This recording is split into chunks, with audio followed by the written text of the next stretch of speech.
हर हर महादेव। हम आरंभ कर रहे हैं शिव महापुराण के रुद्र संहिता के प्रथम खंड का 17वां अध्याय, पापी गुण निधि की कथा।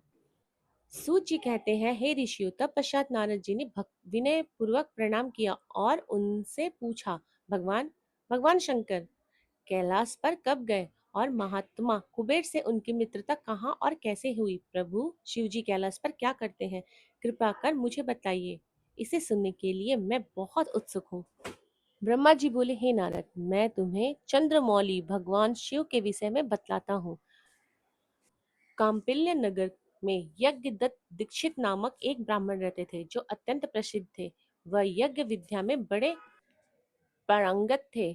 उनका गुणनिधि नाम का एक 8 वर्षीय पुत्र था। उनका यज्ञोपवीत हो चुका था और वह भी बहुत सी विद्याएं जानता था, परंतु वह दुराचारी और जुआरी हो गया। वह हर वक्त खेलता कूदता रहता था तथा गाने बजाने वालों का साथी हो गया था। माता के बहुत कहने पर भी वह पिता के समीप नहीं जाता था और उनकी किसी की आज्ञा को नहीं मानता था। उनके पिता घर के कार्यों तथा दीक्षा आदि देने में लगे रहते थे। जब वे घर पर आकर अपनी पत्नी से गुणानिधि के बारे में पूछते तो वह झूठ कह देती कि वह कहीं स्नान करने या देवताओं का पूजन करने गया है। केवल एक ही पुत्र होने के कारण वह अपने पुत्र की कमियों को छुपाती रहती थी। उन्होंने अपने पुत्र का विवाह भी कर दिया। माता नित्य अपने पुत्र को समझाती थी। वह उसे यह भी समझाती थी कि तुम्हारी बुरी आदतों के बारे में तुम्हारे पिता को पता चल गया तो वह क्रोध के आवेश में हम दोनों को मार देंगे। परंतु गुणनिधि पर माँ के समझाने का कोई प्रभाव नहीं पड़ता था। एक दिन उसने अपनी पिता की अंगूठी चुरा ली और उसे जुए में हार आया। देव योग से उसके पिता को अंगूठी के विषय में पता चल गया। जब उन्होंने अंगूठी जुआरी के हाथ में देखी तो उसने पूछा तो जुआरी ने कहा, मैंने कोई चोरी नहीं की है। अंगूठी मुझे तुम्हारे पुत्र ने ही दी है।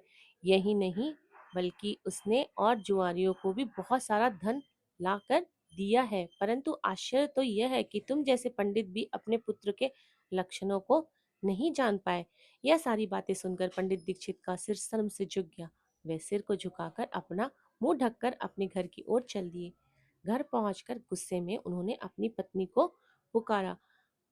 अपनी पत्नी से उन्होंने पूछा, तेरा लाडला पुत्र कहाँ गया है? मेरी अंगूठी जो मैंने सुबह तुम्हें दी थी वह कहाँ है? मुझे जल्दी से दो। पंडित की पत्नी ने फिर झूठ बोल दिया, मुझे स्मरण नहीं कि वह कहाँ है। तब तो दीक्षित और भी जोर से क्रोध में भर गए। वे अपनी पत्नी से बोले, तू बड़ी सत्यवादिनी है, इसलिए जब मैं गुणनिधि के बारे में पूछता हूँ तब मुझे अपनी बातों से बहला देती है। यह कहकर दीक्षित जी घर के अन्य सामानों को ढूंढने लगे, किंतु उन्हें कोई भी वस्तु नहीं मिली क्योंकि वे सब वस्तुएं गुणनिधि जुए में हार चुका था।